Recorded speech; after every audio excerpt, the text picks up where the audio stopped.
Okay, so like I had mentioned, pretty neat how things have come full circle. We've gotten together as a group of BC chapters. We were connecting, talking about program in this new age of, being locked out of being in-person meetings and what can we do virtually. And then we talked about the importance of diversity, inclusiveness, and of course, the discovery of what's happening through the Indigenous communities, just how detached we are. And then we got referred your article that was published through Advocates Forum magazine. Terrific article. I don't know if it'll go down in history as one of the longest published articles that have been in Advocates, but man, it gave a great room to a conversation that needed to happen, and then it's inspired a day like today to just begin. So, um, thank you for putting your neck out, or jumping out and putting something that needed to be spoken to at that time. I really appreciate it. And I, again, appreciate this time. I know in the schedule I have about 20 minutes. So I'll try to pace well and also respecting people's time. Um, I, I always like to start maybe, Philip, before I go to kind of the question and the context. Mhm. I'd love for folks to just ground for a second. These Zoom calls can be really ethereal. They get us up in their heads, right?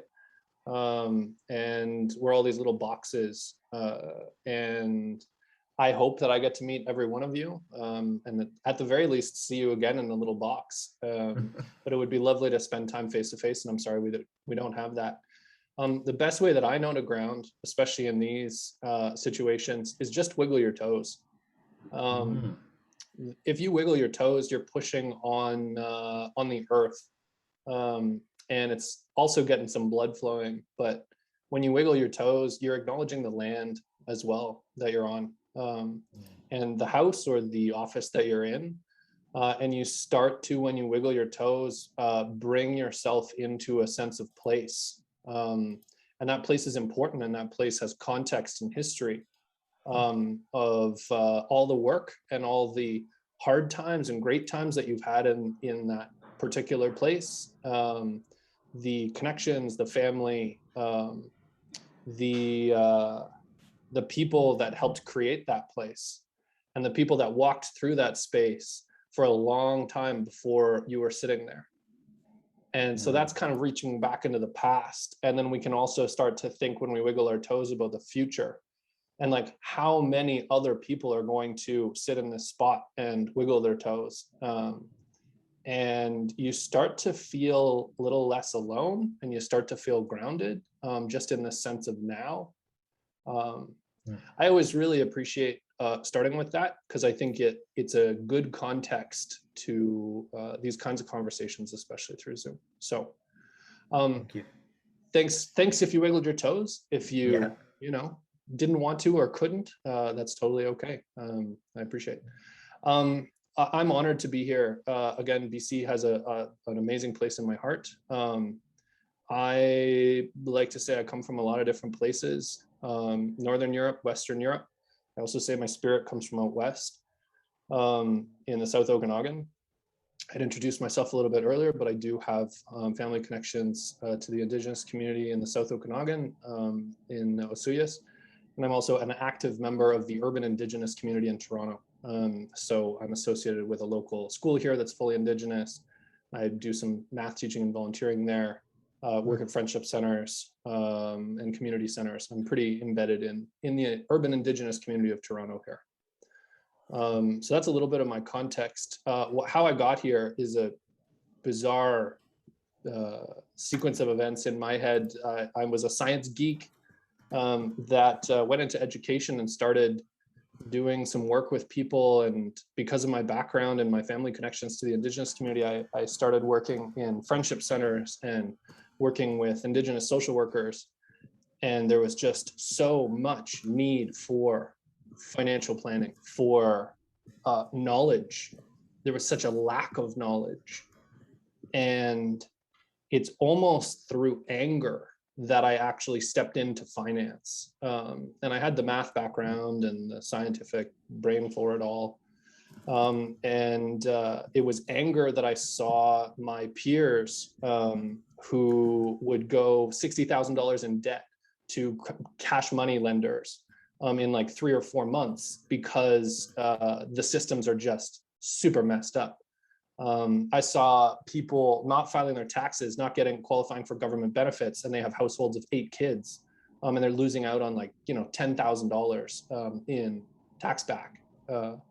I just all these things that were shocking.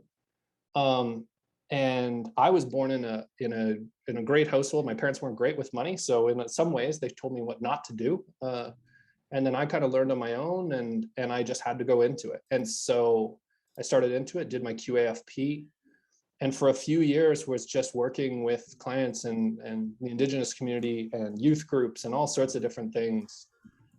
And about 2 to 3 months ago, I was approached by advocates, and they said National Indigenous Peoples Days is coming up, and we know you're Indigenous, you self-identify. Could you write something? And I was really worried because any Indigenous person who sticks their neck out risks getting a lot of backlash. Being Indigenous is complicated, especially being looking like me and being Indigenous these days is complicated. And I have a responsibility to hold space, to both take up space and do this kind of work, but also hold space for people who carry more intersections, who have a harder time, who are status, come from reserve, have brown skin, are language speakers, who come from different socioeconomic backgrounds. So I carry a lot coming into this. There's a lot of nervousness writing that article and also here today. So I want to be first and foremost clear that I only speak for myself. I do not speak for any other Indigenous person. I am a very particular kind of Indigenous person, and I own that, and I adore that part of me, and it gives me so much strength. But please don't mistake anything that I say here for anything any other opinion than my own. So I think that's super important. Well, thank you, and I'm glad you're so honest. I think that's important. Already, some of the comments were, you know, from the 5 recommendations that you made on how to approach and start to connect with, you know, that's resonated with people, and, you know, just being aware. And, you know, I think it's so important to do that history searching and know who you are, and we'll take that and bring more and more professionals around the table. That we need to have more people we can confide in and give us some perspective. So thanks, Mike. Yeah, that's great. Thank you. I'll start with a couple things. My article, and I do hope that you get to read it. It poured out of me. I'd like to say my spirit kind of wrote that through my hand. It's been some stuff that I've wanted to say for a long time, and kind of talking about my own story. The article's grounded in 2 different parts, sort of the truth and the reconciliation piece, which you might have heard talked about. This truth piece, we got to start with truth. You've heard lots of truth. You hear it on the news. I'm not going to belabor this. I am going to mention a few important stories just to ground us again. You know about the residential schools. I want to be particular with Indigenous people's relationship with money, coming from a financial planning lens. This is what I see. This is what I see in my clients and the community members. So it's really important that everybody understands there is trauma with Indigenous people and their relationship with money, like deep trauma, like trauma that is unfathomable. And just to give 3 quick examples. The first one is land. Indigenous people, and there was about 100 million people, Indigenous people living in North America before colonization. So I just want to like contextualize that, like more than current number of people that live in Canada lived in North America before colonization. And you can know that through all the records and the folks coming through and documenting. 100 million. It was their land, and now it's not. And in Canada, in particular, reserves only make up 0.3%. 0.3% of all land is reserved for Indigenous people. And they had 100% of it before. If all of the land in Canada, I tried to do some math on this in the economics, if all the land in Canada was worth $9 trillion, give or take, like at least like more of a percentage of that should be going to Indigenous people who it was originally their land. Like, there's just no logic to that.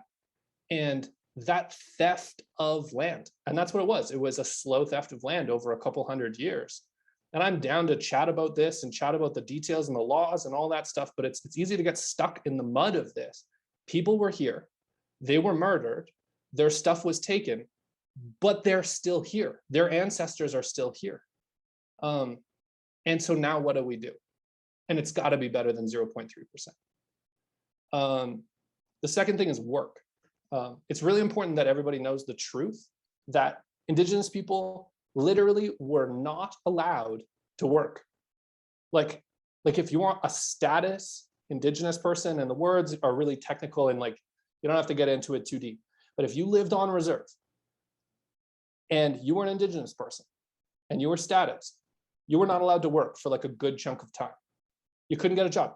You couldn't work you couldn't come into town and make money and go back. That just like wasn't allowed.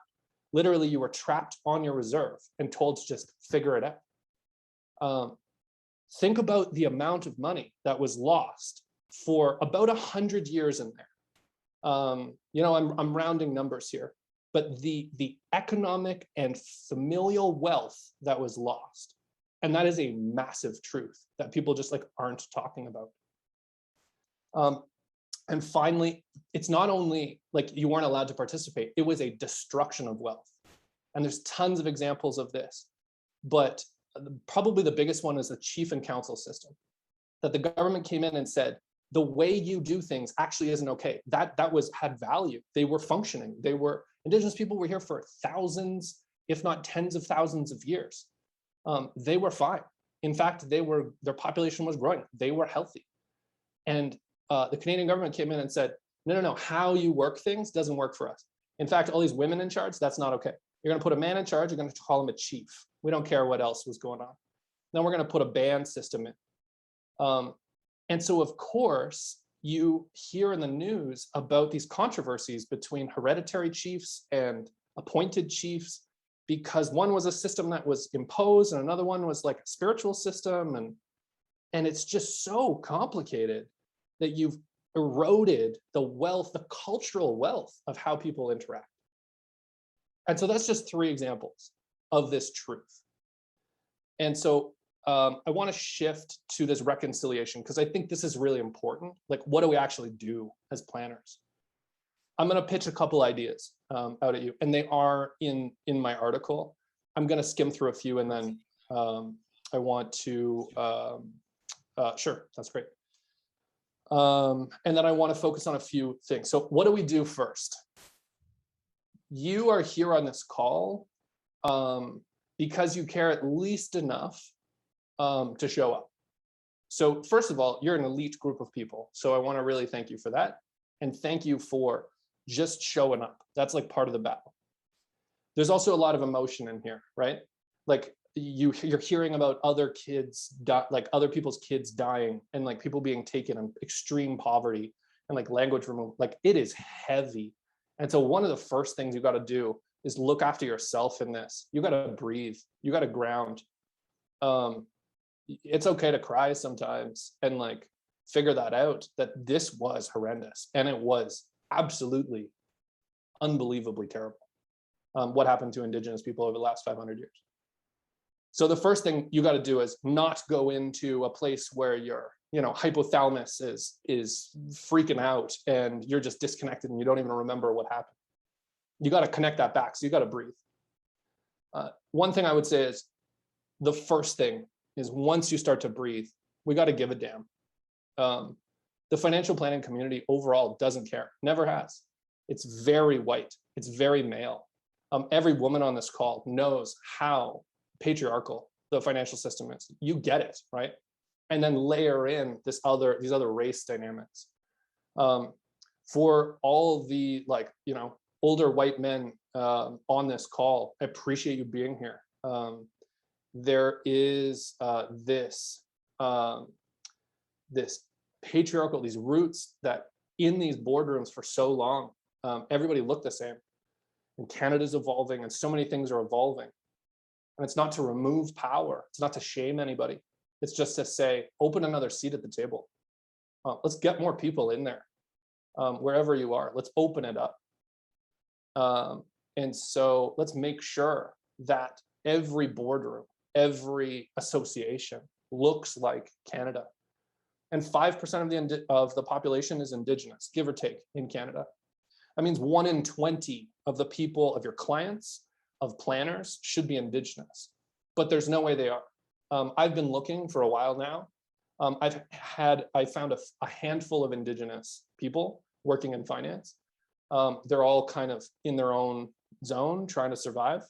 And there's no other planners. If you know people, I would love to chat with them. I will chat with them for days and help them out and collaborate with them, because there's lots that we need to share. I ask you to read that article and read through some of the specifics that we need to speak up, that it can't just be about giving a damn and having that empathy and really caring about Indigenous people, but it has to be more than that. It has to be like actually outwardly speaking, literally to anybody. Like go to Starbucks, order your venti latte and talk to the person there. Hey, isn't that wild what's happening to Indigenous people? Like all these graves? Yeah, it is wild. Like, maybe something should be done about it. Talk about it. You have so much power.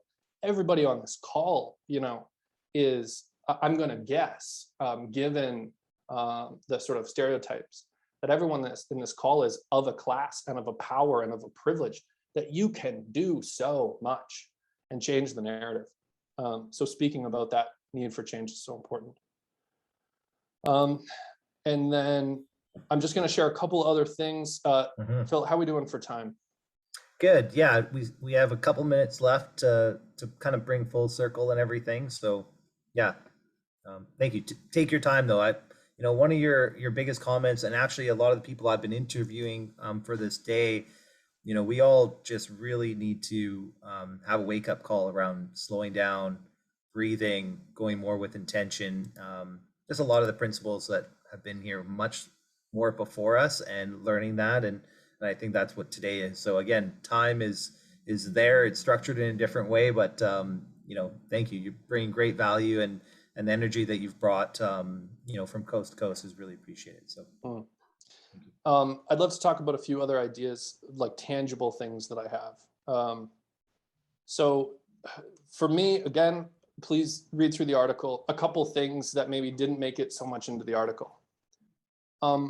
Be a mentor is one that keeps coming up more and more. As you move through the world and as you build relationships, let's say if you have kids or grandkids, go to their schools and meet other parents. And when you find other Indigenous folks, support them, connect with them on a one-on-one basis. It's going to be those relationships that allow you to maybe say yes to being a mentor, to maybe having that opportunity to support at least one other Indigenous person. Because I guarantee there are kids, there are adults out there that want your help. I mean, I'm one of them, right? I don't know what I'm doing in this QAFP thing. I'm making up business models, and I've read all the stuff, and I'm on all the forums, and I'm trying to make a go of a business. Find people and work with them. And if that is something that's completely unrelated, if you're just showing up at a school and spending one-on-one time with an Indigenous youth somewhere, volunteering, just reading to them, not even doing financial stuff, maybe that's the piece that you can access in your life right now. And maybe it's then their kids and your great-grandchildren will hang out, and they'll be financial planners and support your great-grandkids. It's thinking longer term about different timelines and trying to do what you can and show up in the ways that you can. And I think mentorship and relationship are important. Another piece, there's so many things. There's CE credits. We should allow for CE credits in financial planning to be about diversity. They're not. For some reason, the people in charge think that diversity doesn't matter compared to taxes. If we continue to think like that, we'll never have diversity in the association. It's as simple as that. there's somebody who's approving CE credits that somebody on here should yell at. I would appreciate that. We need to extend qualifying work experience. When I teach math in school and I'm doing financial lessons on the side, does that count towards being a financial planner? Right now, it doesn't. That sucks. There are different opportunities to teach or to work in finance in communities that are different. And the Indigenous community is exactly the same. Like it looks different. And so we have to respond to things like qualifying work experience or the kinds of volunteer work that you can do, or the kinds of, for example, like membership structures and fee structures. If I'm working in the Indigenous community, they have less money generally. Again, we're going to stereotype here, and I'm going to assume that you're not going to take that. You're going to take that with a grain of salt and understand that there is a diaspora. But I'm signing up to a life where I'm earning less money. Should I have to pay the same kinds of fees in the membership structures to be parts of associations? These are all important questions that really have to get answered. And the last idea that I'll leave you with, which I think is absolutely essential in this, like, what can you do? I have been racking my brain for a policy solution here. And here's my theory, my grand theory of change. I believe that it's not the people on this call that are going to have the impact directly. I think it's the people on this call that can encourage a political environment to then create educational opportunities for Indigenous people in community. Let's not reinvent the wheel. Let's not send all of you out trying to email all the band members and pester all these band offices. Let's, as a collective, say it's essential that financial planners are in these communities. And so let's create, and I'm pitching this, an Indigenous qualified associate financial planner position, which is different. It has different training. It's very specific training for the Indigenous community so that you understand what status and non-status is, because I'm going to guess half the people on this call have no idea what the financial repercussions of that are. No clue before Robert brought it up exactly, and what Cam was talking about. And so we need to create an Indigenous specific planner position that is treated differently, that's trained differently. And then the folks on this call can advocate for government money to support in local communities a healthy, like social work type position that is a social work type position for financial health and well-being, that they are running community clinics, that they already have their community connections. Let's not be the ones that spend all of our lives trying to build these relationships. These people already have it. They're looking for jobs. There are young people who are good at math, who are looking for a reason to stay in their community. And let's create a position that is specific for Indigenous people and support them with the cash. Love it. This is awesome. And this is so hopeful of what we wanted today to become, was this kind of conversation, the chat thread on, this conversation alone should be approved for ethics credits to diversity credits in the space of CE. I know Advocates is, and we're going to have Dean speak a little bit later today around the diversity and inclusion policies that we're trying to move forward with, with Advocates. So they are already a leader in the space. That's, why I'm part of the organization. So that challenge there, I think, is one that we could run with, Mike. So thank you. It's learning just how complex this can be and how many designations are out there, for estate planning to charitable gifting to all these different kind of things. That should not be too far-fetched if we really want to make a difference. So Mike, thank you for your passion. Thank you for the inspiration from the article. I over the last couple months, I've looked through it, probably 10 times now, and I keep getting different pieces. So I've shared it here. I inspire everybody to go and have a look at it. Thank you so much. Really appreciate. Reach out to me. Let's collaborate on stuff. I look forward to seeing you on LinkedIn or whatever Zoom call in the future. Thanks so much, folks.